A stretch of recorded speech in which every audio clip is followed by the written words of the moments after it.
জয় লক্ষ্মী নারায়ণ, জয় লক্ষ্মী নারায়ণ, জয় রাধা রমণ, জয় লক্ষ্মী নারায়ণ, জয় মদন মোহন, জয় লক্ষ্মী নারায়ণ, জয় রাধা রমণ, জয় রাধা রমণ, জয় মদন মোহন,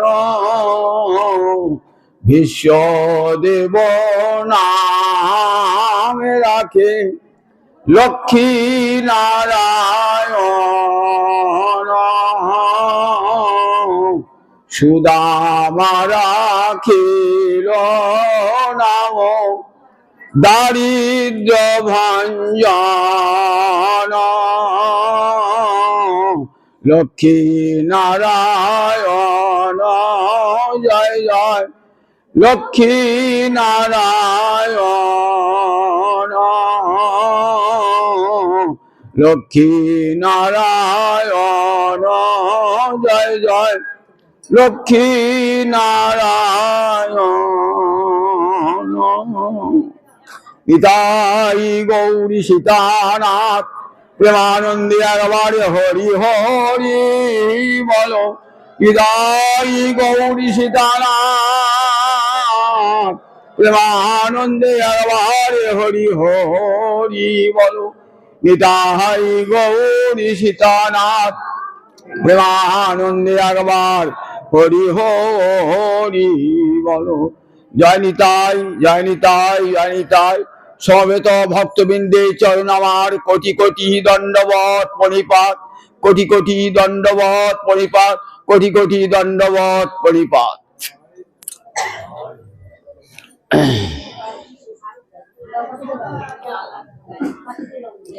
আজ গীতা জয়ন্তীর অন্তিম দিবস।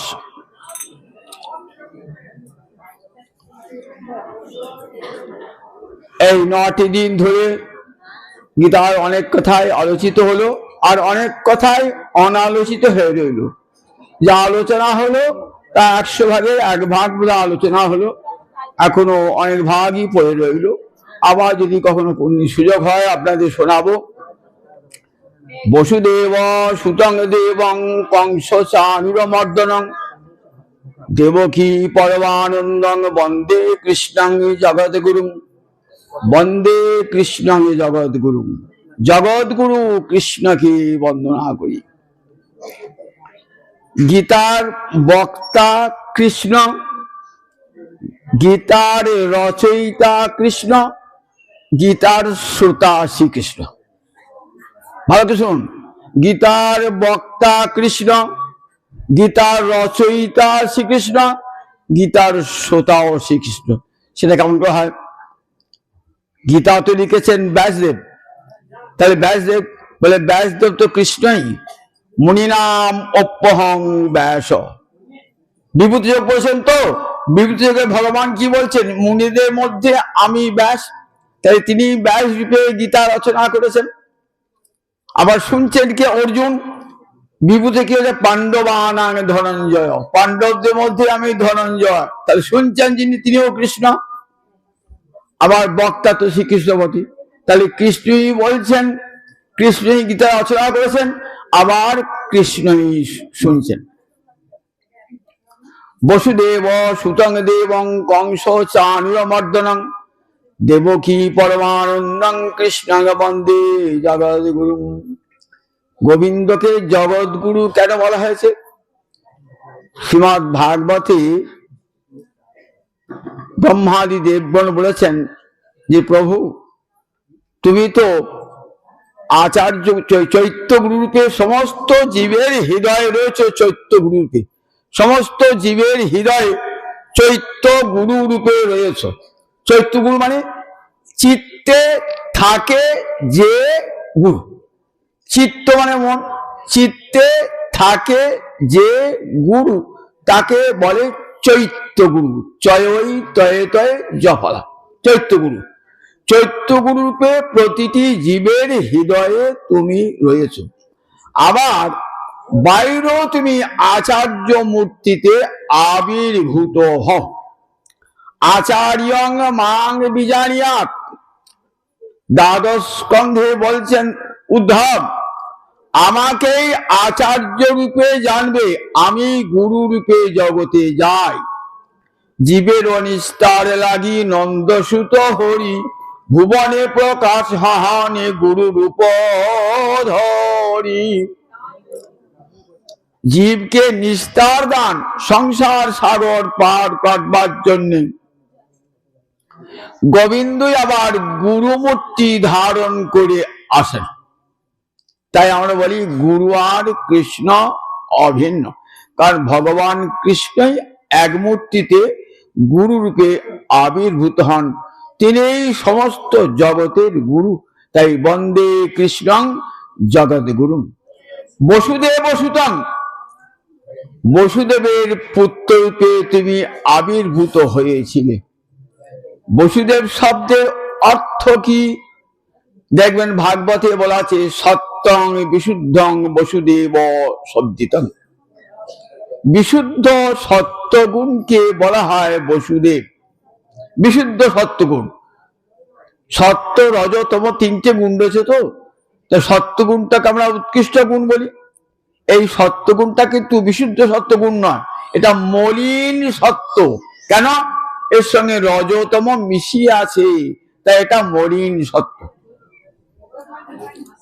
মলিন সত্যের উপরে বিশুদ্ধ সত্য, এটি গুণাতীত অবস্থা। যেখানে বিশুদ্ধ সত্যের প্রকাশ, সেইখানেই ভগবানের আবির্ভাব। বসুদেব এবং দেবকী বিশুদ্ধ সত্যের মূরতি। বিশুদ্ধ সত্যই মূর্তি ধারণ করে দেবকী বসুদেব রূপে আবির্ভূত হয়েছেন, তাই সেখানেই ভগবানের প্রকাশ ঘটেছে। বসুদেব সুতং কংস চানুর মর্দনম, কংস এবং চানুরকে মর্দিত করেছেন, দমন করেছেন, বিনাশ করেছেন। কংসের ধনুর্যজ্ঞে ভগবান শ্রীহরিকে নিয়ে গেলেন অক্রূর রথে করে। বিশাল ধনুর্যজ্ঞ হচ্ছে, সামনে একটা হাতি আছে, তার নাম কুবলয়া পীর। হাতিটার নাম কুবলয়া পীর। কুবলয়া মানে নীল পদ্ম, আর আপির মানে ভূষণ। নীল পদ্ম যার মাথার ভূষণ, হাতিটার সাজিয়ে রেখেছে হাতিটাকে। হাতিটাকে এমন শিক্ষা দেওয়া আছে যে কৃষ্ণ যেই যজ্ঞশালায় প্রবেশ করতে যাবে না, তুই সুরে করে এই 10 বছরের ছেলেটাকে ধরে আছড়িয়ে মেরে দিবি। গোবিন্দ জানেন সবই। যখন ঢুকতে যাবেন না, তখন ভগবান কি হলেন? ভগবান একটি সরু ছুঁচের মতো হয়ে গেলেন, সরু ছুঁচ। সুরের পাশ দিয়ে এমন করে গড়িয়ে গেলেন, আর ধরতেই পারল না কুবলয়া পীর। অনর অনিয়ান মহত মহিয়ান। গোবিন্দ এইটুকু হতে এত বড় হতে পারেন। বামন হয়ে গেলেন বলির কাছে দান চাইতে, কত বড় হয়ে গেলেন বলুন দিকে একবার। এইটুকু মাছ হয়ে এলেন সত্যব্রত মুনির হাতে, কত বড় মাছ সাগরেও জায়গা হয় না। তাহলে মহত মহিয়ান। আবার অনরপি অনুমান, ক্ষুদ্র হতে ক্ষুদ্রতর ক্ষুদ্রতম পর্যন্ত হতে পারেন ভগবান। উত্তরার পেটে যখন ঢুকলেন, ওই গোবিন্দই তো বিশ্বরূপ দর্শন করিয়েছেন। কুরুক্ষেত্র যুদ্ধে কত বড় রূপ, অর্জুন যার আদি মধ্য অন্ত দেখতে পায়নি, তিনি ঢুকলেন মা উত্তরার পেটে কত ছোট হয়ে। তাই অনরপি অনিয়ান মহতপি মহিয়ান, এমন করে সরু ছুঁচের মতো ঢুকলেন, ধরতেই পারল না। এইবার বার হয়ে তখন বিকট মূর্তি ধারণ করেছেন। তখন কি করলেন, ওই 10.5 বছরের ছেলেটা কি করলেন, ওই সুরটাকে ধরে এত বড় হাতিটাকে ঘোরাতে মন মন মন মন মন মন করে হাতিটাকে ঘুরে ছিঁড়ে ফেলে দিলেন। হাতিটা চলে মরে গেল। জানেন না কৃষ্ণের শক্তি কেমন। এইবার দুটো দাঁত, হাতি তো দুটো দাঁত থাকে, ছোট দাঁতগুলো ভিতরে থাকে, দেখতে পায় না, দুটো বড় বড় দাঁত থাকে, তাই হাতি একটা দ্বিরদ, রদ মানে দাঁত, দ্বি মানে দুই, দুটো দাঁত।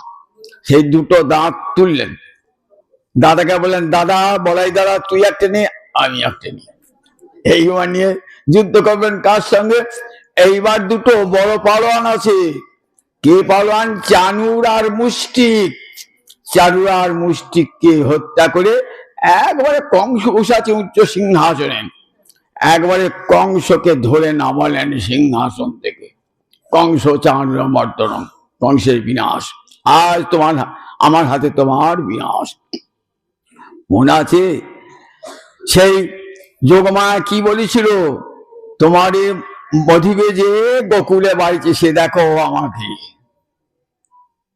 কংস বিনাশ, কংস চানুর মর্দনম, দেবকী পরমানন্দম। এবার দেবকী আনন্দান করবেন। দেবকী বহুদিন বাদে কৃষ্ণকে দেখেন, জন্ম থেকে দেখতে পান নাই তো, সেই ছেলেকে কোলে পেয়েছেন, কত আনন্দ। বলে, মা তুমি কি চাও বলো। তা বলে, আমার মরা যে 6টি ছেলে তোর আগে জন্মিয়েছিল, সেই 6টি সন্তানকে একবার নিয়ে আয়, তারই আমার আনন্দ হবে। বলে, মা এই কথা, ঠিক আছে। এই 6টি সন্তানকে নিয়ে এলেন। এরা ব্রহ্মার পুত্র মরীচির সন্তান। ব্রহ্মাকে দেখে উপহাস করেছিল, তাই ব্রহ্মা এদিকে অভিশাপ দিয়েছিলেন যে কংসের হাতে তোমাদের মৃত্যু হবে, এবং কৃষ্ণের কৃপায় আবার তোমাদের পুনরায় দেবলোকে তোমরা ফিরে আসবে। দেখুন সেই 6টি পুত্র আবার ফিরে এলেন। ফিরে এসে কি করলেন, কৃষ্ণ আগে মাতৃপক্ষের স্তন্য পান করলেন, মাতৃপক্ষের স্তন্য পান করলেন, জন্মেই পান করেন না। কেন? কেন দেবকী কে বলুন দেখি? দেবকী হলেন কৈকেয়ী। রামচন্দ্র যখন ফিরে এলেন না, তখন সব ঘরে ঘরে আলো জ্বলছে অযোধ্যার, কৈকেয়ী ঘরটা অন্ধকার, মাথাটি নামিয়ে আছে। ঢুকলেন, বললেন, মা আমি রাম এসেছি, তোমাকে প্রণাম জানাই। মা মাথাটা তুলছেন না, একবার তোলো না, মা একবার তোলো না, আমার টাকা সাড়া দিচ্ছ না। তা বলে, বল তুই আমার সন্তান হয়ে জন্মাবি। বললেন, মা কথা দিলাম আমি তোমার সন্তান হয়ে জন্মাবো, কিন্তু তোমার স্তন্য দুগ্ধ পান করব না। জন্মে স্তন্য দুগ্ধ পান করেন নাই, যশোদার স্তন্য দুগ্ধ পান করেছেন। যশোদা চ মহাভাগা পপৌযস্যাস্তনং হরি। জিজ্ঞাসা করছো মহারাজ পরীক্ষিত জিজ্ঞাসা করছেন, যশোদা কি এমন ভাগ্য করেছিল যার স্তন্যপান করেছেন ভগবান শ্রীহরি। সেই কৈকেয়ী দেবকী হয়ে এসেছেন তো, এইবার দেবকীর বাঞ্ছা পূর্ণ করবেন তো। 10.5-11 বছর বয়স তখন দেবকীর স্তন্য পান করলেন। সেই পিতাবশেষ প্রসাদ হয়ে গেল। এইবার সেটি 6 পুত্র, ওই মরীচির 6 পুত্র পান করে স্বর্গলোকে চলে গেল। তখন দেবকীর মনে আনন্দ হয়েছিল, তাই দেবকী পরমানন্দং বন্দে কৃষ্ণাঙ্গে জগৎগুরু। সেই জগৎগুরু কৃষ্ণ, যিনি গীতার বক্তা, তার চরণে কোটি কোটি প্রণাম জানিয়ে আজ সামান্য গীতার কথা আপনাদের শোনাব। আপনারা কাল শুনেছেন 16 অধ্যায়ে দৈবাসুর সম্পদ বিভাগ যোগের কথা। সেখানে শেষ্যকে কি বলেছেন, যো শাস্ত্রবিধি উৎসৃজ্য বর্ততে কাম কারত ন স সিদ্ধিম অবাবনতি ন সুখং ন পরাঙ্গতি। তাহলে ভালো করে কথাটা শুনুন। যদি আপনি শাস্ত্রবিধি না মেনে কোনো কাজ করেন, তাহলে জীবনে কোনোদিন তো সিদ্ধি লাভ হবে না, সুখ লাভ হবে না, পরম গতি লাভও হবে না। শাস্ত্র মানে শ্বাস ধাতু স্ট্রং প্রত্যয় করে শাস্ত্র, অর্থাৎ যার উপদেশ মেনে চলা হয় জীবনে, জীবনে সুখ শান্তি পেতে গেলে, সিদ্ধি লাভ করতে গেলে, মনুষ্য জীবনের লক্ষ্যে পৌঁছাতে গেলে শাস্ত্র শাসন আমাদের সবাইকেই মেনে চলতে হয়। মনে রাখবেন, এই শাস্ত্র শাসনটা মানুষের জন্যেই। তো যে শাস্ত্রবিধি মুৎসৃজ্য, এই শাস্ত্রবিধিকে লঙ্ঘন করে নিজের স্বেচ্ছা মতো আচরণ করে, কামকারত ন স সিদ্ধি অবাপ্নोति, জীবনে কোনোদিন সে সিদ্ধি লাভ করবে না। না সুখং না পরাঙ্গতি, সুখ পাবে না, পরম গতিও লাভ হবে না। এইবারটা অর্জুন প্রশ্ন করেছেন, প্রভু অনেক মানুষই আছে যাদের অন্তরে শ্রদ্ধা আছে, শাস্ত্রবিধি লঙ্ঘন করে, কিন্তু শাস্ত্রবিধি জানে না বা আলস্যবশত শাস্ত্রবিধি মানতে পারে না, কিন্তু শাস্ত্রকে অমান্য করে না। তাদের যে শ্রদ্ধা, তার শ্রদ্ধা কম। এই নিয়ে শুরু হলো সপ্তদশ অধ্যায়। অধ্যায়টির নাম কি? শ্রদ্ধা ত্রয় বিভাগ যোগ। মনে রাখবেন, এই শ্রদ্ধাই কিন্তু সাধনার প্রাণ। শ্রদ্ধা যদি না থাকে তাহলে জ্ঞান, কর্ম, ভক্তি, যোগ কোনটাই হয় না। সৎ মানে হৃদয়, আর ধা মানে ধারণ করা, হৃদয়ে ধারণ করে রাখা। কোন বাক্য? গুরু বাক্য, শাস্ত্র বাক্যকে হৃদয়ে ধারণ করে রাখার নামই হলো শ্রদ্ধা। গুরু বেদান্ত বাক্যেষু বিশ্বাস এবং শ্রদ্ধা। গুরু বাক্যে, বেদান্ত বাক্যে সুদৃঢ় বিশ্বাস, সেই বিশ্বাসের নামই হলো শ্রদ্ধা। জ্ঞান যোগের জ্ঞান শ্রদ্ধাবান লভতে জ্ঞানম, শ্রদ্ধাবান ছাড়া জ্ঞান লাভ হয় না। আবার ভক্তি যোগের প্রথমেই আদৌ শ্রদ্ধা চাই। বলেন, শোনো অর্জুন, এই শ্রদ্ধা তিন প্রকার।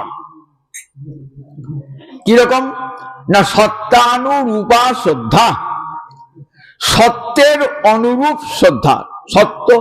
সত্যানুরূপ শ্রদ্ধা মানে বললেন, মানুষের সংস্কার থেকে একটা স্বভাব তৈরি হয়।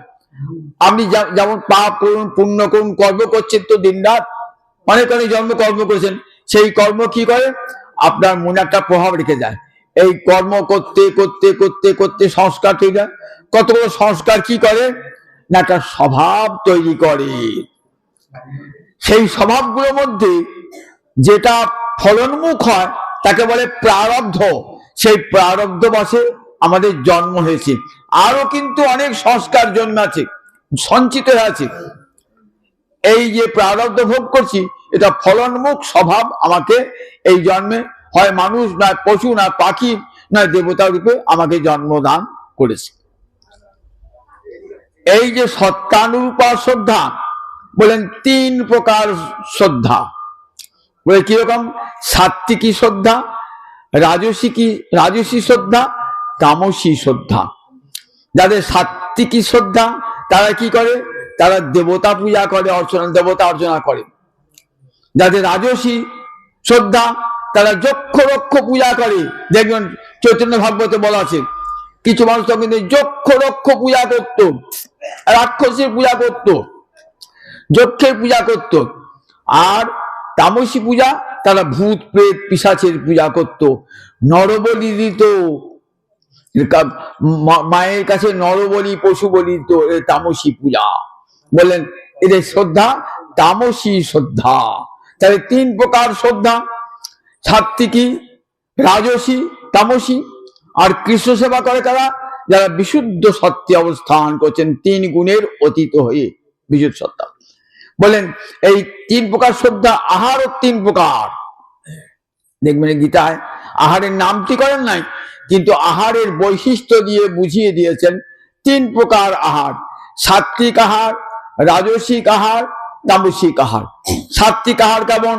রসালো, স্নিগ্ধ, মধুর, যেগুলো খেলে আয়ু বৃদ্ধি পায়, সত্য বৃদ্ধিপ্রাপ্ত হয়, সত্যগুণের বৃদ্ধিপ্রাপ্ত হয়, শক্তি পাওয়া যায়, আরোগ্য হয়, রোগ হয় না, এমন যে আহার তাকে বলে সাত্ত্বিক আহার। রাজসিক আহার অতি কটু, খুব ঝাল, খুব টক, খুব নুন, তীব্র প্রদাহ সৃষ্টি করে যে খাবার খেলে পরে সেইগুলিকে বলে রাজসিক আহার। আর শুষ্কং পর্যুষিতং, শুকনো হয়ে গেছে, বাসি হয়ে গেছে, জাত জামং গত রসং, অনেক দুদিন আগে রান্না হয়েছে, রস শুকিয়ে গেছে, এমন বাসি পচা খাবারকে বলে তামসিক আহার। এই তিন প্রকার আহার বলেন যারা সাত্বিক গুণ সম্পন্ন তারা সাত্বিক আহার গ্রহণ করেন।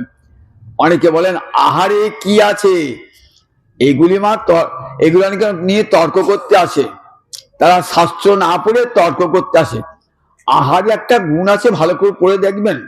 আহারে আপনি যদি আগুনে ধূপ দেন তাহলে আগুনের গন্ধটা কেমন হবে? ধূপের গন্ধই হবে। তেমনি এই যে বৈশ্যানর অগ্নি পেটে জ্বলছে, যে আগুনে আহার দিচ্ছেন না, সেই আগুনে যদি অমেধ্য অপবিত্র আহার দেন তাহলে কখনো কিন্তু শ্রদ্ধা আসতে পারে না, ভগবানের শ্রদ্ধা কখনোই আসতে পারে না।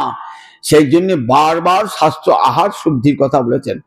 আহার শুদ্ধ সত্য সংশুদ্ধি, সত্য সংশুদ্ধ ধ্রুবানুসিতি। আহারের শুদ্ধি দ্বারা প্রাণের শুদ্ধি হয়, আর প্রাণের শুদ্ধিতে সবসময় ভগবত অনুষ্ঠিতি হয়, ভগবত স্মরণ হয়। সেই আহার শ্রদ্ধার কথা আচার্য শঙ্কর, আচার্য রামানুজ থেকে আরম্ভ করে সকলেই বলেছেন। এই যুগের বিবেকানন্দ পর্যন্ত উচ্চকণ্ঠে বলেছেন যে যারা ধর্মাচরণ করবেন, যারা ভক্তির পথে জ্ঞানের পথে যাবেন, যারা বললেন নিষ্কাম কর্মের পথে যারা যাবেন, তাদের বলেন আহার শুদ্ধি অবশ্যই প্রয়োজনীয়। বই পড়ে দেখে নেবেন, জ্ঞানযোগে বিবেকানন্দের জ্ঞানযোগ পড়ে দেখে নেবেন আমার কথা সত্যি কিনা, ভক্তিযোগ পড়ে দেখে নেবেন আমার কথা সত্যি কিনা। পরিষ্কার বলছেন যে আমি সাহার গ্রহণ করি বলে কখনই বলবো না যে ধর্মাচরণের ক্ষেত্রে আমি সাহার গ্রহণ করো। আমি নিজে আমি সাহার করে আমার আদর্শকে কখনো নিচে নামাবো না। আমাদের ভারতবর্ষে বৈদিক শাস্ত্র উচ্চকণ্ঠে বলেছেন যে দেখো আহার শুদ্ধি না হলে প্রাণের শুদ্ধি হয় না, আর প্রাণের শুদ্ধি না হলে ভগবত স্মৃতি হয় না। যে আহার শুদ্ধি অবশ্যই আবশ্যিক। আমি একটা গল্প শোনাই। আচার্য শঙ্কর শিবের অবতার, তো আচার্য শঙ্করকে এক চণ্ডাল নিমন্ত্রণ করলেন। আচার্য শঙ্কর কি বলতেন? সর্বম খলিদং ব্রহ্ম, জগতের সবই ব্রহ্ম। তাই ভাবলেন আমি তো চণ্ডাল, আমি নিমন্ত্রণ করেছি কি আমার হাতে খায় কিনা, তবে জানবো সর্বম খলিদং ব্রহ্ম। নিমন্ত্রণ করেছেন, আচার্য নিমন্ত্রণ গ্রহণ করেছেন। চণ্ডাল আর কি খাবে? চণ্ডাল তো মাংস খাবে, শুকরের মাংস। ভোজনের পাত্র পেতে দিয়েছেন, আচার্য ভালো আসন পেতেছেন। আচার্য আসছেন দেখছে একটা কুকুর এসে সেইখানে ওই খাবারটা খেতে যাচ্ছে। কুকুরটাকে ঝাঁটা দিয়ে তার মধ্যে এই আছে। আচার্য তো এলেন না, জানতে গেলেন পরে, আচার্য আপনি গেলেন না কেন আপনার জন্য? বললেন কেন? আমি গিয়েছিলাম। কখন গেছিলেন? ওই যে কুকুরটা ওই তোর আহারে মুখ দিচ্ছিল, তুই ঝাঁটার বাড়ি মেরে তাড়ালি, আমি তো সেই কুকুরটা। আমি কুকুর? বলে হ্যাঁ, তুই তো কুকুরের খাদ্য দিয়েছিলি, তাহলে আমাকে কুকুর না খেয়ে আমি মানুষ খেয়ে যেতে পারি না, মানুষ হয়ে যাবো কেউ করে। কুকুরের খাদ্য দিয়েছিলি তাই কুকুর হয়ে গিয়েছিলাম, ওটা তো মানুষের খাদ্য নয়, কাজে আমি মানুষ হয়ে যাই নাই। শিক্ষা দিলেন জগৎকে, দেখো যেহেতু ও তো কুকুরের খাদ্য মাংস, তাই সেটা আমি মানুষ হয়ে খাবো কেমন করে? আচার্য রামানুজ বলেছেন দেখো আহারের জাতি দোষ আছে, স্পর্শ দোষ আছে, আশ্রয় দোষ আছে। যার তার কাছে, রামদাস বাবাজি বলতেন যেখানে সেখানে খাবে না, যেখানে সেখানে। বলে বিষয়ীর অন্ন খাইলে মলিন হয় মন, মলিন চিত্তেতে না হয় শ্রীকৃষ্ণ শরণ। অহংকার দর্প অভিমান দেখিয়ে যে আমরাকে ভোজন দিচ্ছে, বললেন গোবিন্দই তো খায় নাই তার গৃহে, তুমি তার গৃহে খাবে কেন? কেউ না। সে আহার বলে বিষয়ী ব্যক্তি চরিত্রহীনা রমণীর হাতে একজন খেয়েছিলেন, দেখো তার চিত্তে বিকার দেখা দিল। বলেন দেখো নিশ্চয়ই তুমি কোনো ভ্রষ্টা রমণীর হাতে খেয়েছো, তাই তোমার চিত্ত চাঞ্চল্য ঘটেছে। সেই জন্য আহারের জাতি দোষ, আশ্রয় দোষ, এগুলি সব আমাদের রামানুজাচার্য বলেছেন। দেখবেন আহারের একটা অংশ কি হয় না, আমাদের দেহে রস রক্ত তৈরি হয়, আর একটা অংশ কি করে না বর্জ্য পদার্থ বার হয়ে যায়, আর একটা অংশ মন তৈরি করে, সুন্দর মন তৈরি করে সুন্দর আহারে। সব শোনেন, সাত্বিক আহারে সাত্বিক মন তৈরি করে দেয়। সেই জন্য সাত্বিক আহার যারা ভক্তি পথে, বিশেষ করে যারা ভক্তি পথের যাত্রী বা জ্ঞান পথে যাত্রী, তাদের কিন্তু সাত্বিক আহারটা অবশ্যই প্রয়োজন। যদিও সাত্বিক আহার বর্তমান যুগে অনেকের কাছে খুব কষ্টকর হয়, তবু চেষ্টা করবেন যাতে বৈশাখ মাসে খাবো না, কার্তিক মাসে খাবো না, মাঘ মাসে খাবো না, একাদশী দিন খাবো না, বৃহস্পতিবারে খাবো না। এমনি করতে করতে অভ্যাস হয়ে যাবে। কৃষ্ণ ভজন করবেন আর আহার শুদ্ধি থাকবে না, সেটা তো হয় না। অনেক গলায় মালায় পড়ে অশুদ্ধ আহার গ্রহণ করেন, অত বড় পাপ করেন না। যদি খান মালাটা খুলে দিন খাবেন, কিন্তু চেষ্টা করবেন মালা গলায় দিয়ে না খেতে, কখনো খাবেন না। আহার শুদ্ধি বড় দরকার। তাই আহার শুদ্ধি সর্বাগ্রে প্রয়োজন। এই ভক্তি রাজ্যে অগ্রসর হতে গেলে আহার শুদ্ধি সর্বাগ্রে প্রয়োজন। তাই ত্রিবিধ আহার বলেন, ত্রিবিধ তপস্যা, তপস্যাও তিন প্রকার। সাত্বিক তপস্যা, রাজসিক তপস্যা, তামসিক তপস্যা। হিরণ্যকশিপু তপস্যা করেছে, তো আবার নরনারায়ণ তপস্যা করেছে, দুটো তপস্যা এক। হিরণ্যকশিপু তপস্যা পৃথিবীকে ধ্বংস করবার জন্য, অত্যাচার করবার জন্য, তাই সেই তপস্যা তামসিক তপস্যা হলো, সে তপস্যা এক হলো। আবার দেখুন নরনারায়ণ তপস্যা করছেন পৃথিবীর মঙ্গল কামনার জন্য তপস্যা করছেন, বুদ্ধদেব তপস্যা করছেন পৃথিবীর মঙ্গল কামনার জন্য, তাই শুধু তপস্যা এক না। তাই সাত্বিক রাজসিক তামসিক তপস্যা, পৃথক পৃথক তপস্যা। বলেন যজ্ঞ, যজ্ঞ তেমনি তিন প্রকার। বলেন সাত্বিক যজ্ঞ, তামসিক যজ্ঞ, রাজসিক যজ্ঞ, তিন প্রকার যজ্ঞ আছে। বললেন দেখো, যারা ফলাকাঙ্ক্ষা ত্যাগ করে যজ্ঞ করে, মহারাজ যুধিষ্ঠির যজ্ঞ করেছেন, তিনি কোনো ফলাকাঙ্ক্ষা না করে শ্রী গোবিন্দ প্রীত হবেন এই উদ্দেশ্যে করেছেন যজ্ঞ। দেখবেন মহাভারতে, নাহং কর্ম ফলাকাঙ্ক্ষী, যেন রাজপুত্রী ইয়াকে বলছেন আমাদের দ্রৌপদীকে, আমি কর্মফল জন্য, যোগ্য ফল লাভের জন্য যজ্ঞ করি নাই, গোবিন্দ তুষ্ট হবেন তাই আমি যজ্ঞ করেছি। তাই এই যজ্ঞটা হলো কি যজ্ঞ? এই যজ্ঞটা হলো তার সাত্বিক যজ্ঞ। গীতার যজ্ঞটাকে কেমন বর্ধে করেছেন দেখুন। গীতা যজ্ঞকে শুধু অগ্নিতে আহুতি রাখি যজ্ঞ বলেন নাই, বললেন জগতের প্রতিটি সমস্ত কার্য, ক্ষুদ্র কার্যকে যজ্ঞে পরিণত করা যায়। যজ্ঞ মানে তো ত্যাগ, ভগবানের উদ্দেশ্যে ত্যাগ, মানে বিশ্বের সকলের কল্যাণের উদ্দেশ্যে ত্যাগ। একটা মহাভারতীয় উপাখ্যান শুনেছেন, একটা নকুল যুধিষ্ঠির রাজসূয় যজ্ঞে এসেছে, এসে বারবার গড়াগড়ি দিচ্ছে আর বলছে এই যজ্ঞ যজ্ঞই নাই, এই যজ্ঞ যজ্ঞই নাই। যুধিষ্ঠির ভাবছেন এত বড় যজ্ঞ করলাম, দিয়তাং ভুজ্যতাং, আর এই যজ্ঞ যজ্ঞই নয়, এই যজ্ঞ যজ্ঞই নয় বলছে। তখন যজ্ঞ যজ্ঞই নয়। তো আচ্ছা বলো তো নকুল, কেন এই যজ্ঞ যজ্ঞ নয়? বলছেন দেখছেন আমি কিন্তু অন্য নকুল থেকে পৃথক, আমার দেখি দেহটা আধখানা সোনা আর আধখানা নকুলের মতো, তাই বুঝতে পারছেন তো? বলে আমি একটা যজ্ঞে গিয়েছিলাম, সেই যজ্ঞতে গড়াগড়ি দিয়েছিলাম, গড়াগড়ি দেওয়ার ফলে আমার দেহটা আধখানা সোনা হয়ে গেছে আর আধখানা স্বাভাবিক নকুলের মতো আছে। শুনবেন সে কথা? বললেন এক ব্রাহ্মণ একবার ভীষণ দুর্ভিক্ষ, এক ব্রাহ্মণ 7 দিন কিছুই খান নাই, 7 দিন বাদে ভিক্ষা করে সামান্য একটু ছাতু পেয়েছেন। ব্রাহ্মণের পত্নী, ব্রাহ্মণের পুত্র, পুত্রবধূ 4 জনে খেতে বসেছেন। এমন সময়তে একটা ভিক্ষুক এলো, আমি তো কিছুই খাই না, যদি কিছু দেন। অতিথি সেবা পরম ধর্ম, ব্রাহ্মণ নিজের হাতটা দিয়ে দিলেন। 7 দিন বাদে উপাসী, নিজে হাতটা দিয়ে দিলেন। বলে আমার তো পেট ভরলো না, সামান্য একটু ছাতুতে কি পেট ভরবে? তখন ব্রাহ্মণের পত্নী ভাবলেন আমি তো সহধর্মিনী, স্বামীর ধর্ম পালন করা আমার কর্তব্য, নিজের হাতটা দিয়ে দিলেন, তাতেও পেট ভরলো না।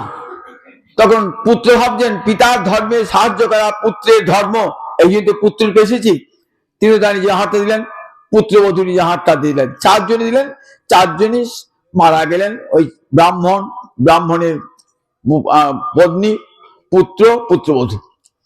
এইবার নকুলটা বেরিয়ে এসছে, নকুল তো খাবার পাচ্ছে না, নকুল মানে বেজি, সেও তো খাবার পাচ্ছে না।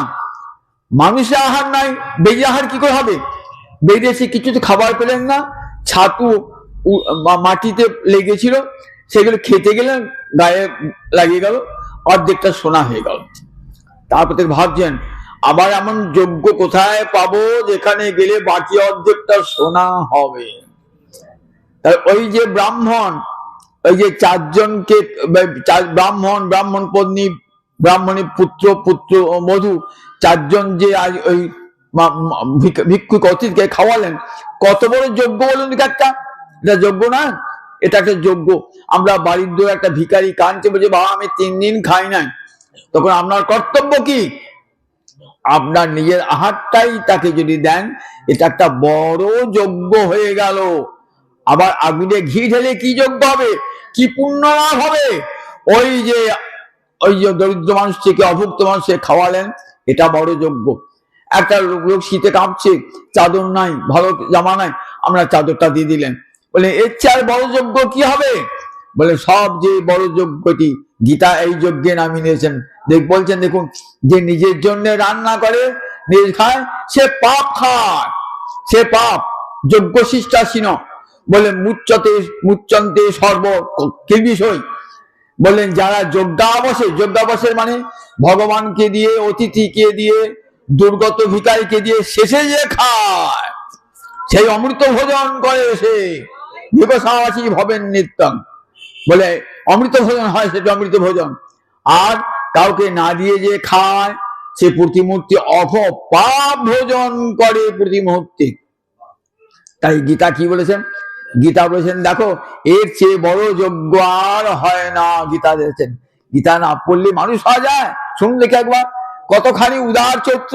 তাই বিশ্বের সব মানুষ পরমাদরে গীতাকে বুকে করে রেখে দিয়েছেন। এত বড় মনুষ্যত্বের বিকাশ আর কোন শাস্ত্র পড়লে হয় না। তোমার পাশে একটা ভিখারি কাঁদছে, তাকে একটা রোগী অসুস্থ, চিকিৎসা হচ্ছে না, তোমার সামর্থ্য আছে 2 টাকা দিয়ে সাহায্য করলে, এর চেয়ে বড় যজ্ঞ কি হয়? বলেন সব যে বড় যজ্ঞ কি জানো? বলেছেন দেখো, পরব্রহ্মে নিজের আত্মাকে অর্পণ করাই সব যে বড় যজ্ঞ, এর চেয়ে বড় যজ্ঞ হয় না। গোবিন্দ চরণে আত্মসমর্পণের মতন যজ্ঞ আর হয় না। ব্রহ্মার পুরঙ্গ ব্রহ্ম হবি, ব্রহ্মাগ্ন ব্রহ্মণাহুতং, শেষ শ্লোকটিতে পড়বেন। কি সুন্দর করে যজ্ঞ তত্ত্ব বুঝিয়ে দিয়েছেন। আমরা যজ্ঞ বলি বুঝি কাক পড়াতে হবে, ঘি ধামাতে হবে, আর অনেক বৈদিক মন্ত্র উচ্চারণ। গীতা বলেন না, এই যজ্ঞ হলো সাত্বিক যজ্ঞ, যে যজ্ঞেতে মানুষকে তুষ্ট করা যায়, এত বড় যজ্ঞ। এই বিশ্বটাই তো যজ্ঞ। সকলেই কিছু কিছু ত্যাগ করুন, ত্যাগের ফলে যজ্ঞ মানে ত্যাগ। আমার সুখটা ত্যাগ করে যদি পরে আমি সুখ ভোগ করছি আর একজন দুঃখ ভোগ করছে, তার দুঃখের অংশটা আপনি গ্রহণ করুন, তবে তো আপনি মানুষ। গীতায় সব শিক্ষা আমি দান করেছেন। বলেন এইভাবে দেখলেন যে শ্রদ্ধাটা কি হয়, তপস্যা, আহার, এগুলি দান। বলেন 3 প্রকার দান, সাত্বিক দান, রাজসিক দান, তামসিক দান। সব কথা বিস্তার করে বলতে পারছি না, কারণ সময় সংকটে 18 বলতে হবে। একটু শুনে নেন, বই পড়ে ভালো করে সব জেনে নেবেন। বলেন 3 প্রকার দান, সাত্বিক দান, তামসিক দান, রাজসিক দান। সাত্বিক দান কিরকম? আমার দান করা কর্তব্য, দান করে আমি বুক করে বলবো 1 টাকা দান করেছি, আমার নামটা লিখে দাও। বলে ও দান দানই হলো না, ও দান দানই হলো না, নিজের নামটা বড় করে ভরা করে লিখলাম, আমি 1 লক্ষ টাকা দান করেছি, কত বড় দান। বলে ও দান দাতব্যম ইতি যদ্দানম দিয়তে। বলে আমি উপকার চাই না, নামও চাই না, এমনি দান করলাম। দান করা উচিত আমার আছে, আমার দান করা উচিত, এটা আমার কর্তব্য, তাই দান করলাম। দানের দ্বারা আমার ধন শুদ্ধ হবে। রাজসিক দান কিরকম? বললেন যে দান, ওইটা সাত্বিক দান, যে দান করা উচিত আমি দান করলাম, কিন্তু গোপনে কাউকে জানালাম না, নিজের নাম প্রতিষ্ঠা যশের জন্য নয়। আর রাজসিক দান, যেখানে আমি একজন দান করলাম, দান করে তার প্রতি উপকার নেব। আমি কি দান করলাম? একজন প্রতিভাশালী ব্যক্তি, বড় রাজনৈতিক ব্যক্তিত্ব, তাকে দিলাম 5 লক্ষ টাকা, কারণ আমার 5 কোটি ব্ল্যাক মানি আছে, সেটা যাতে রক্ষা পায় তার জন্য তোমাকে দান করলাম। দেখেছেন, এ দান নাকি রাজসিক দান হলো। তামসিক দান হলো আবার একজন মদ্যপান করবে, বারে নাচবে, শিখে এসে তাকে তাকে টাকা দিলেন, বললেন এ তো তামসিক দান হলো। এই সব দান কখনো দ্বারা ভগবান প্রীত হন না। একটি গরিব মানুষ খেতে পাচ্ছে না, তাকে দুমুঠো অন্ন দিলেন, আর তাকে দুটো টাকা দিলেন। একটা রোগী তার চিকিৎসা করার টাকা নেই, টাকা দিলেন। এর চেয়ে বরদান আর হয়নি। কোনো প্রত্যুপকারে আশা করি না, কাউকে জানালামও না আমি দানটা করেছি।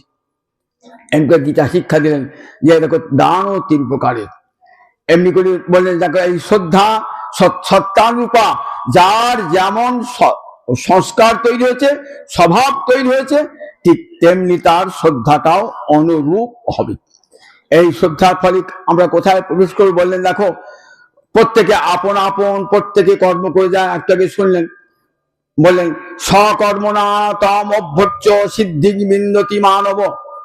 বললেন মানুষ এই স্বভাব অনুযায়ী মানুষের তৈরি হয়, গুণকর্ম স্বভাবশ।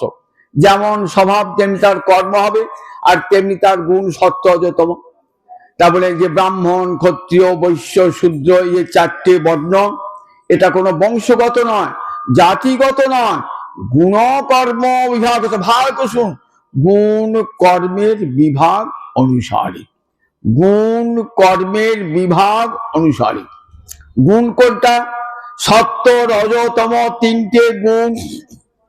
আর যার যেমন যেটা কর্ম সেই অনুযায়ী তাকে ব্রাহ্মণ যদি বেদ পাঠ করেন, শাস্ত্র পাঠ করেন, তাহলে তিনি ব্রাহ্মণ। ক্ষত্রিয় যুদ্ধবিদ্যা করবে, তবে সে ক্ষত্রিয়। বৈশ্য কৃষি গোরক্ষা বাণিজ্য, এটা বৈশ্যের কাজ। আর এই যে কায়িক লেবার দিয়ে কায়িক লেবার পরিচর্যা করা, তার শূদ্রের কাজ। এই 4 প্রকার, ব্রাহ্মণ ক্ষত্রিয় বৈশ্য শূদ্র, এদের 4 প্রকারের কাজ গুণকর্ম সহজ। গুণ 3টে গুণ থেকে হয়। যদি দেখা যায় বৈশ্যকুলে একজন ধার্মিক ব্যক্তি, বলেন সে ব্রাহ্মণ পদবাচ্য, ব্রাহ্মণের সমান মর্যাদা পাবে। যদি শূদ্রকুলে দেখা যায় কেউ হরিভক্তি পরায়ণ, বলেন তিনি ব্রাহ্মণ পদবাচ্য হবেন, তিনি ব্রাহ্মণের সম্মান প্রাপ্ত হবেন। জবন হরিদাসকে কত ব্রাহ্মণ সাধু ভক্ত আজও প্রণাম জানান। হনুমান তো বানর, তাকে সবাই আগে প্রণাম জানান। বানরকে কেউ প্রণাম জানায়? বানরকে প্রণাম জানাচ্ছেন। আমরা চৈতন্য ভাগবত পড়লি দেখতে পাবেন কত আমরা যাদেরকে নিচু জাতি বলি, তাদেরকে আমার মহাপ্রভু কোলে তুলে নিয়ে বলছেন জীবে সম্মান দিবে জানি কৃষ্ণ অধিষ্ঠান, সবার হৃদয়ে ভগবান শ্রীহরি বিদ্যমান। কোনো মানুষকে দূরে সরিয়ে দিও না, কোনো মানুষই ছোট নয়, সব মানুষই সমান বলে সকলকে জড়িয়ে ধরে সমান সম্মান দান করেছেন। বলছেন দেখো ব্রাহ্মণ চণ্ডালাদি কুকুরান্ত করি, দণ্ডবত করিবে বহুমান্য করি, এই সে বৈষ্ণবে ধর্ম সবারই প্রণতি, সেই পাষণ্ডী যাহার ইতে নাহি মতি। সকলকে মানুষকে প্রণাম জানাবে, সবার মধ্যে শ্রীহরি বিদ্যমান। ব্রাহ্মণের হৃদয়ে যেমন গোবিন্দ আছেন, একটি চণ্ডাল, একটি শুদ্ধ চণ্ডাল রাস্তা মেথর, সে তার মধ্যেও ভগবান শ্রীহরি রয়েছেন। সেও সমাজ সেবক, সমাজকে সেবা করছে, তাকে দূরে সরিয়ে দিও না। সকল মানুষকে বল দেখো নির্যাতি নহে কৃষ্ণ ভজনে অযোগ্য, সৎকুল বিপ্র নহে ভজনের যোগ্য, যে ভজে সেই বড় অভক্ত হিংসার, শ্রীকৃষ্ণ ভজে নাহি জাতি কুলাদি বিচার। কৃষ্ণ ভজনে জাতি বিচার নাই, কুল বিচার নাই, কৃষ্ণ ভজনে সবার অধিকার। এটি গীতাও বলেছেন, এটি সমস্ত চৈতন্য চরিতামৃতকে সমস্ত ভক্তি শাস্ত্র উচ্চকণ্ঠ বলেছেন। চণ্ডালপি দ্বিজশ্রেষ্ঠ হরিভক্তি পরায়ণ। চণ্ডাল যদি হরিভক্তি পরায়ণ হয় তাহলে সে ব্রাহ্মণের চেয়ে শ্রেষ্ঠ, সে ব্রাহ্মণের সমান সম্মান লাভ করবে অধিকার। ভজন জগতে তার সমান সম্মান। তারপরে এখন বলেন দেখো এই সকর্মণা প্রত্যেকেই আপন আপন কর্মের দ্বারা ভগবান শ্রীহরিকে সেবা করবেন। ব্রাহ্মণ বেদ পাঠ করে চারযজ্ঞ করে কি করবেন? ভগবানের সেবা করবেন। ক্ষত্রিয় যুদ্ধবিদ্যা করে ভগবানের সেবা করবে। বৈশ্য কৃষি গোরক্ষা বাণিজ্য করে ভগবানের সেবা করছেন। আবার যারা শূদ্র কায়িক পরিশ্রম দিয়ে ভগবানকে সেবা করবেন। এই 4টে থাকলে একটা পূর্ণাঙ্গ সমাজ তৈরি হয়। কেউ ছোট কেউ বড় নয়, সকলেই সমাজ সেবা করছেন আপন আপন স্বভাব অনুসারে। এটাই গীতা বক্তব্য রেখেছে, এখানে গীতা বলেছেন। তাই বলে দেখো সকর্মণা আপন আপন কর্মের দ্বারা যদি তাকে সিদ্ধি লাভ করবে। নিজের কর্মের দ্বারা অর্জুন তুমি তোমার নিজ কর্ম ক্ষত্রিয় ধর্ম, এই ক্ষত্রিয় ধর্মের দ্বারাই তুমি সিদ্ধি লাভ করবে। তুমি যে সিদ্ধি লাভ করতে চাও তোমার এই কর্ম, তুমি যুদ্ধ করতে চাইছো না মোহবশত অহংকার বশত, বলেন দেখো এই অহংকার এই মোহ ত্যাগ করে নিজ কর্মের দ্বারা ভগবানকে সেবা করতে হবে। রাজধর্ম তোমার ধর্ম পালন করা কর্তব্য। এমনি করে অর্জুনকে বলেন দেখো চতুর্বর্ণের এই এই এই এই স্বভাব এই গুণ অনুযায়ী চতুর্বর্ণ হয়। তুমি একটা ক্ষত্রিয় বর্ণ পড়েছো, ক্ষতাত্রায়তে ইতি ক্ষত্রিয়, প্রজাকুলকে ক্ষত্রিয় থেকে রক্ষা করা তোমার পরম ধর্ম। ওঙ্কার তত্ত্ব ব্যাখ্যা করে কি বললেন, বলে ওং তৎসদিতি, বলে ব্রহ্মণ ত্রিবিধ নির্দেশ স্মৃত। ওং তৎসৎ এই তিনটেতে কি বোঝায়? ওং মানে ভগবান, তৎ মানে জীব, সৎ মানে জগৎ। ভগবান জীব জগৎ এই নিয়ে গোটা আমাদের ভারতবর্ষে সব শাস্ত্র। ওঙ্কার হল ভগবানের নাম। ওঙ্কার মহাবাক্য বলা হয়েছে, প্রণবতস্য বাচক। ভগবানকে ডাকবো কি বলে? ভগবানকে ডাকবো ওং বলে। একদল মানুষ আছেন অত্যন্ত গোড়াতে বলে মেয়ের যেন ওং উচ্চারণ করো। এখন দেখুন গীতা পাঠ তো সবার অধিকার, আমি যদি গীতা পাঠ করতে যাই ওংটা তো বলতে হবে না, কারণ এই শ্লোকটির মধ্যে আছে ওং তৎসদিতি ব্রহ্মণ ত্রিবিধস্থিত। তাহলে আমি যদি ওংটা না বলি, ওঙ্গে যাই নমো বলি, অনেকে বলেন না ও নমো বলবেন, দুটোই মানে আলাদা। ওং বলবেন নমো, তাহলে যদি নমো বলি তাহলে ছন্দ থাকবে, ছন্দ থাকলো, ছন্দ থাকলো না, তাহলে পাপ হয়ে গেল, পাপ হয়ে গেল। দেখবেন গীতাতে 2-3 জায়গায় ওম আছে। কাজী এতদ আলম্বনং শ্রেষ্ঠং এতদ আলম্বনং পরং এতদ আলম্বনং জ্ঞাত্বা ব্রহ্মলোকে মহীয়তে।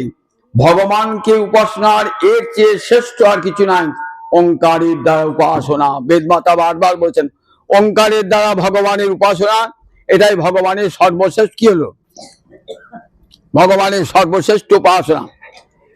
তাহলে দেখুন ওঙ্কারটি শুধু পুরুষে বলবে বা শূদ্রে বলবে না তা তো নয়, বলে ওঙ্কার সবার জন্যে। ওঙ্কার ভগবানের নাম, ভগবানের নাম উচ্চারণ করবার শক্তি সবার। এটাও চলছে নাকি?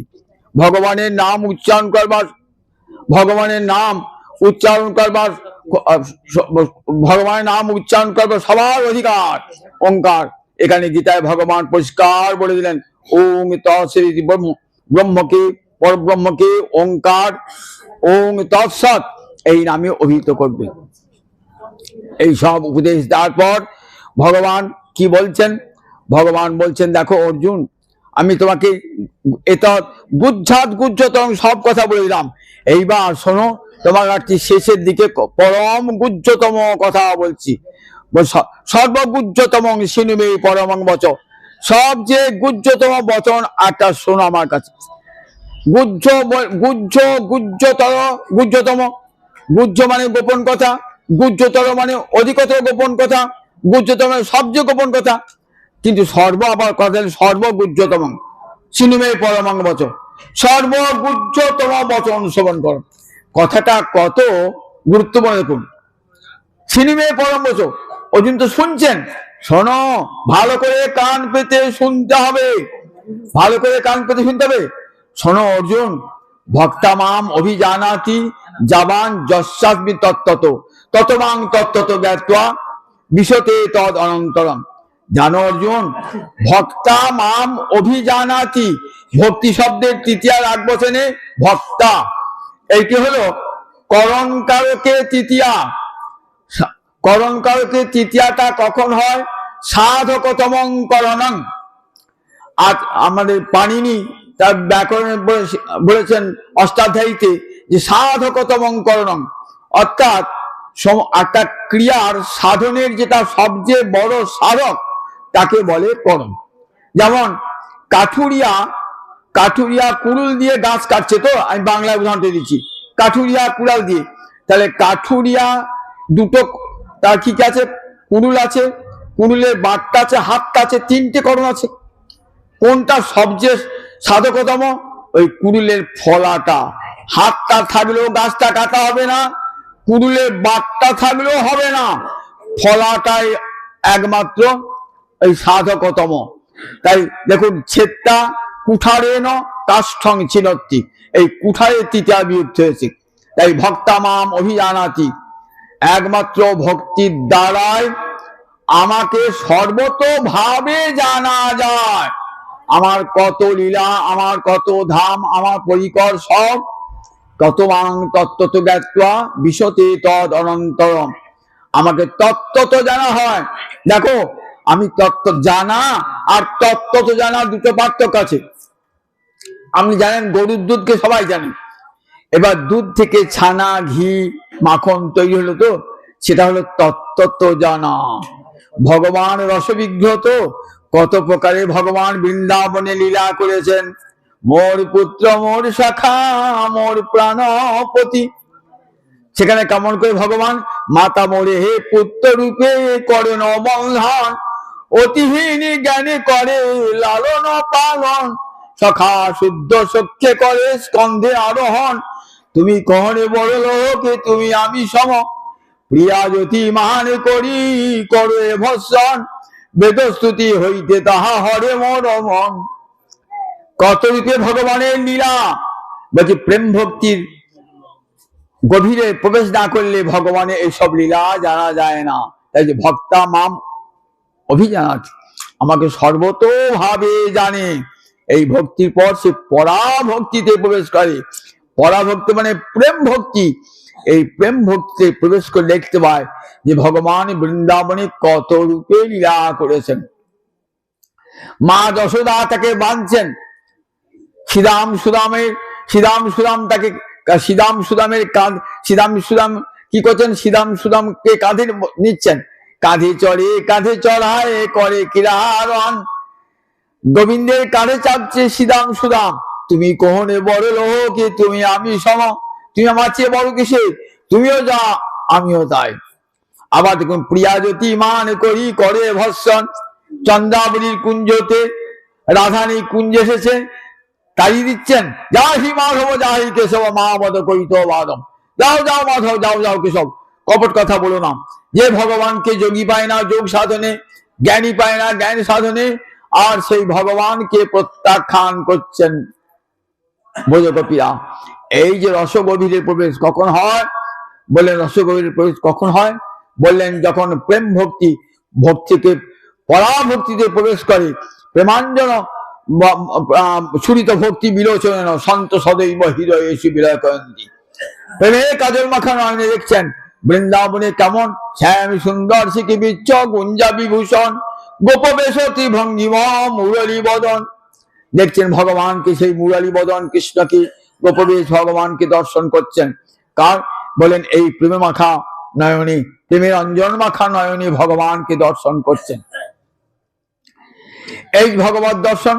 তাই সব শেষে কথা দেখো অর্জুন বল, দেখো মনমনা ভব মদভক্ত মজ্জাজি মাং নমস্কুরু। শোনো অর্জুন, আর কিচ্ছু করতে হবে না, আমি তোমাকে বলে দিই, তোমার মনটা আমাকে দিয়ে দাও। বলছেন ঠাকুর চঞ্চলং হি মন কৃষ্ণ, তোমাকে মনটা দেবো কেমন করে, মনটা তোমাকে দেবো কেমন করে। তা বলছেন কেন, মন যে চঞ্চল, বায়ুর মতন সুদুষ্কর, তাকে নিরোধ করা মনকে প্রমাথি, চঞ্চল হি বড় কৃষ্ণ, প্রমাথি মানে চিত্ত বিক্ষেপকারী, বলবৎ খুব শক্তিশালী, সে মনটা তোমাকে দেবো কি করে।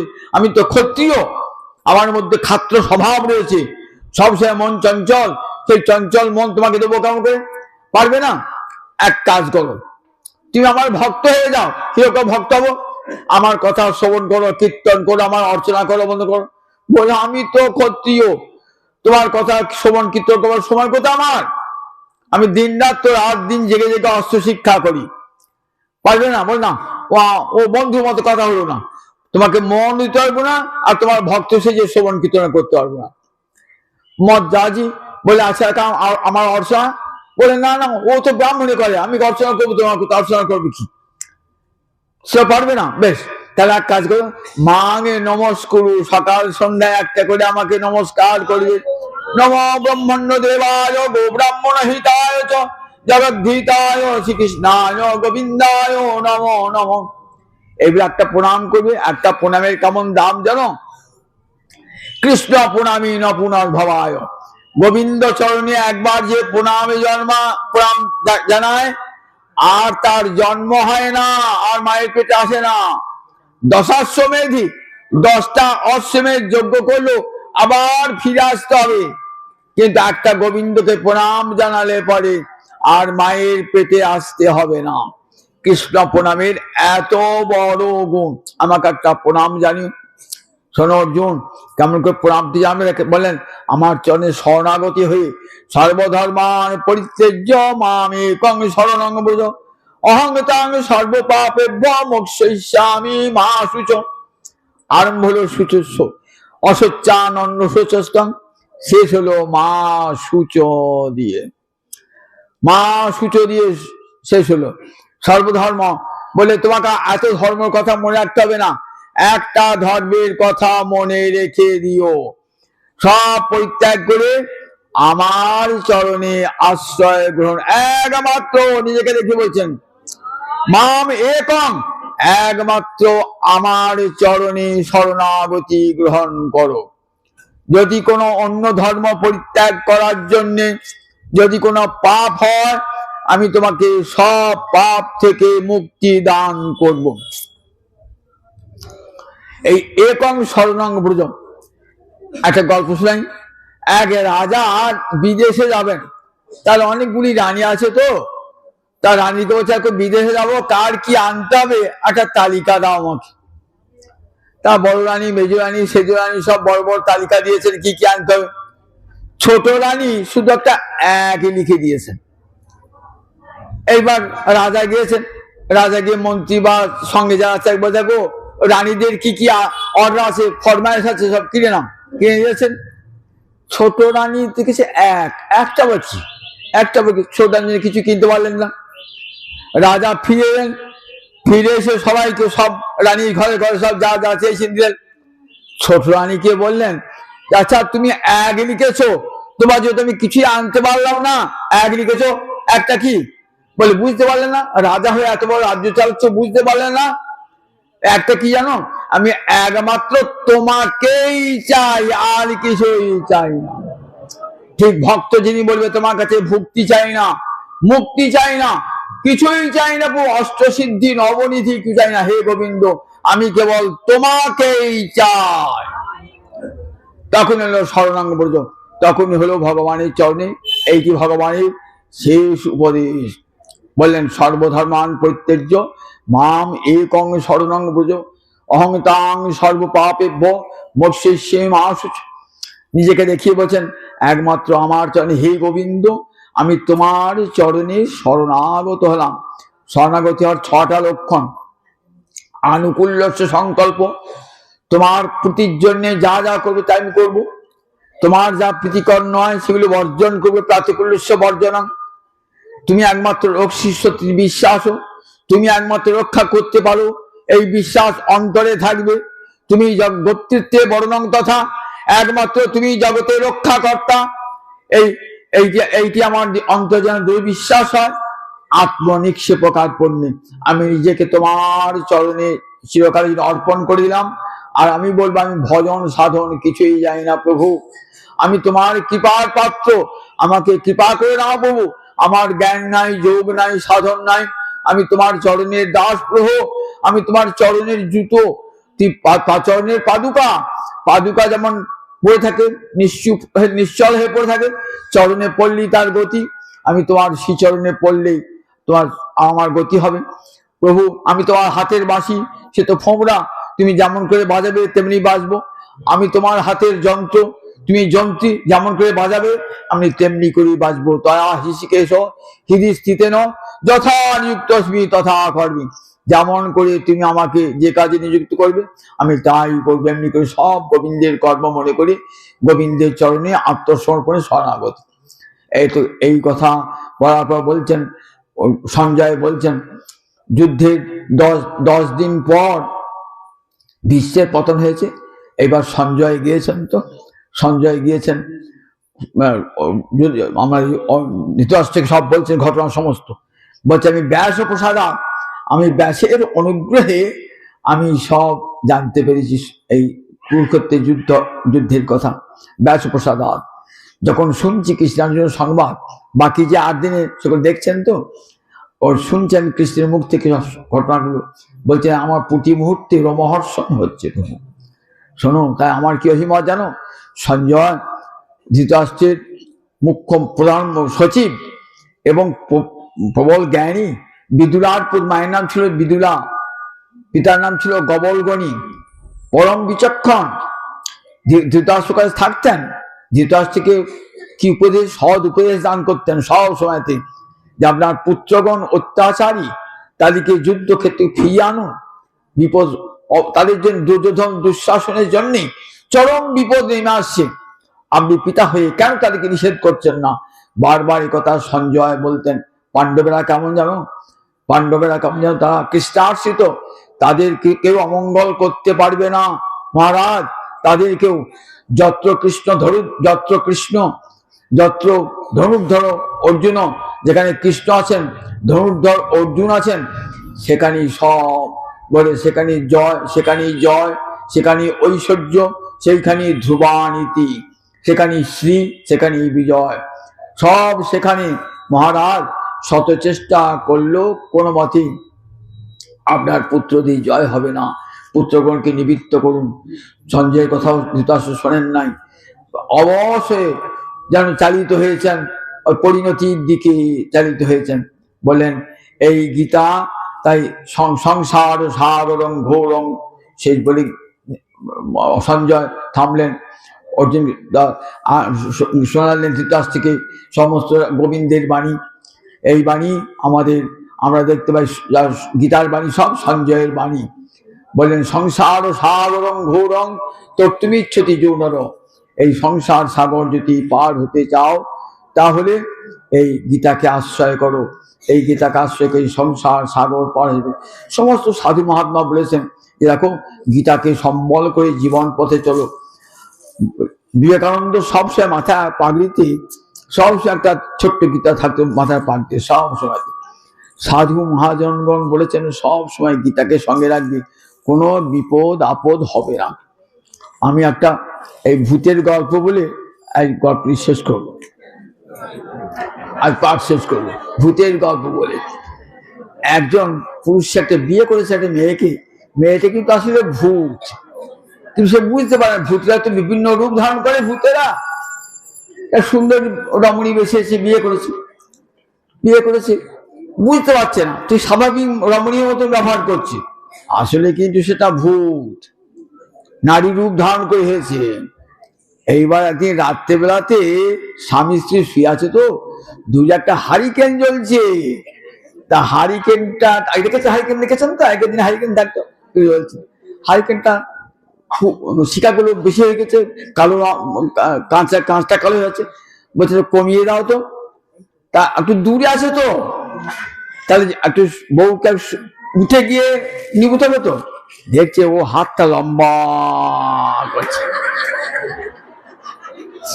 একবার ভূতে অবাক হয়ে তাকিয়ে দেখছি, বাবারে মানুষের হাতটা তো লম্বা হয় না, ওই কোণে রয়েছে হারিকেনটা আর হাতটা লম্বা হয়ে চলে গেল।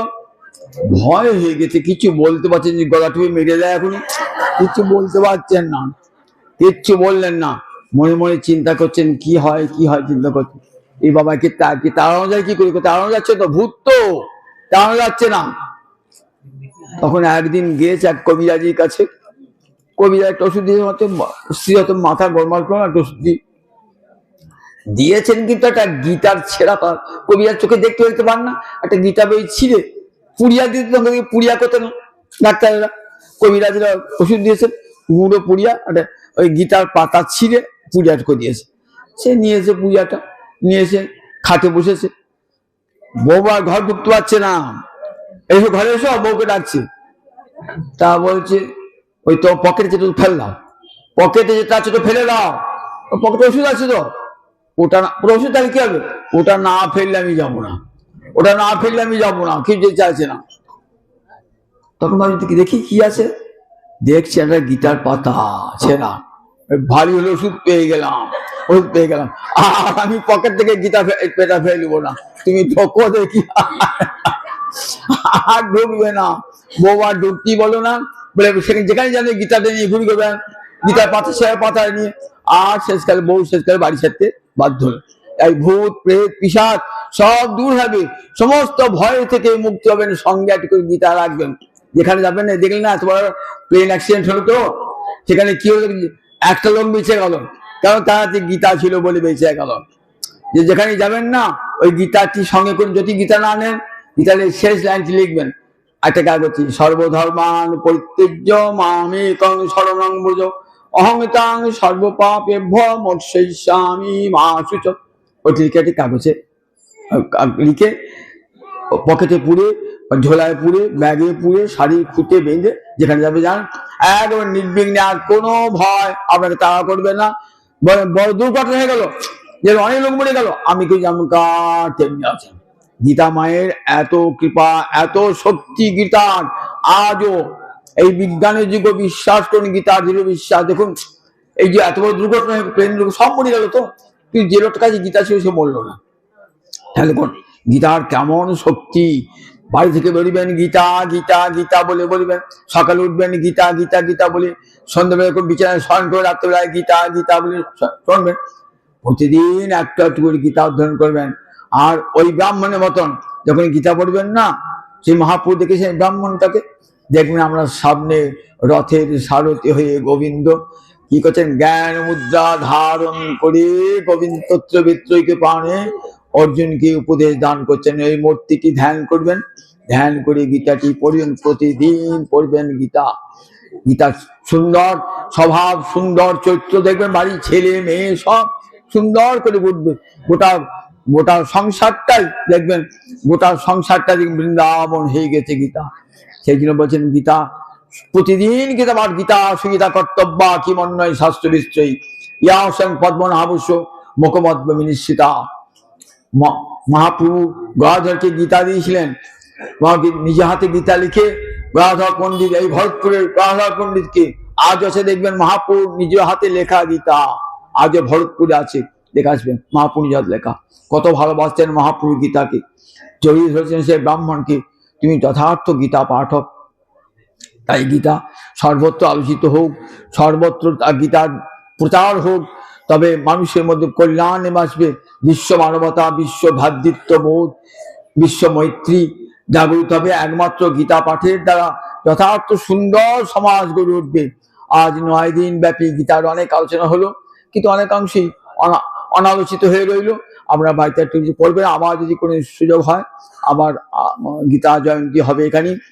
আবার আমরা বলে রাখছি যে চৈত্র মাসে রামনবমী হবে না, আমাদের খুবই ইচ্ছা এবার রাম জন্ম জয়ন্তী পালন করা। 3-4 দিন ধরে রামায়ণ জয়ন্তী হবে এখানে। আর জ্যৈষ্ঠ মাসে চৈতন্য চৈতাম্র জয়ন্তী এই মন্দিরই হবে, কারণ এত লোক অন্য কোনো মন্দিরে ধরবে না। এইখানে হবে রাম জন্ম জয়ন্তী এবং চৈতন্য চৈতাম্র জয়ন্তী। যদি আপনারা সহযোগিতা করেন তাহলে এইখানে আমরা পুরো জয় নিতাই জয় নিতাই জয়। উঠবেন না, উঠবেন না। হরি বলবো আর মদন মোহন হেরি গো, হরি বলবো হরি বলবো আর মদন মোহন হেরি গো।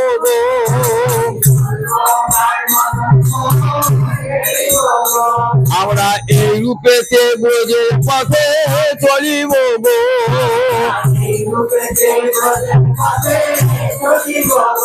হরি বলিব আর মদন মোহন হেরিব গো।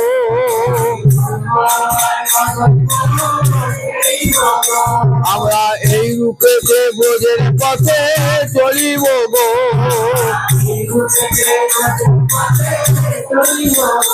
আমরা যাব গো বোঝেন নপুর, হব গোপীর পায়ে নপুর। কি হয়েছিলেন রাই চরণে রোনো রোনো বাজিব গো,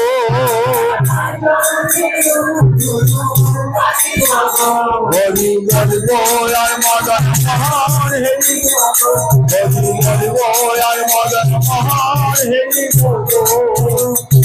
আমার রাধা কৃষ্ণের মাধুরী হেরিব দুই নয়ন ভরি রাধা কৃষ্ণের গোমাধুরী হেরিব দুই নয়নে ভরি নিকুঞ্জে দাঁড়ে দাঁড়ি রহিব গো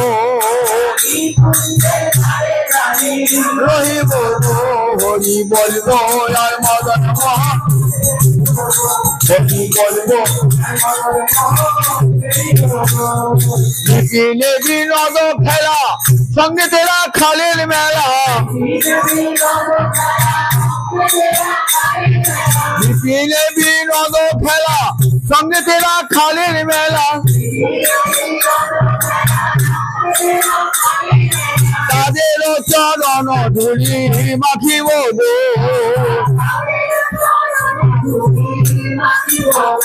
হরি তার মোহন মদন মোহন হেরিব গো হেরিব গো হরি বলবো আর মদন হরি ব্রজবাসী তোমরা সবে এ অভিলাষ পুরাবে মে ব্রজবাসী তোমরা সবে এ অভিলাষ পুরাবে মে আর কবে কৃষ্ণের বাসী শুনিব গো হরি বলবো আর মদন মোহন হরি বলবো আর মদন হরি বলবো আর মদন মোহন আমার এলে অন্তিম কালে ভাসব যমুনার জলে এদে অন্তিম কালে ভাসাব যমুনার জলে জয় রাধা মাধব বলে ভাসিব গো হরি বলবো আর মদন মোহন হরি বলবো আর মদন মোহন হরি বলবো কহে নরোত্তম দাস পুরামুনে নেই অভিলাষ আর কবে বোঝে বাস করিব গো হরি বলবো আর মদন মোহন হরি বলবো আর মদন মোহন হরি বলবো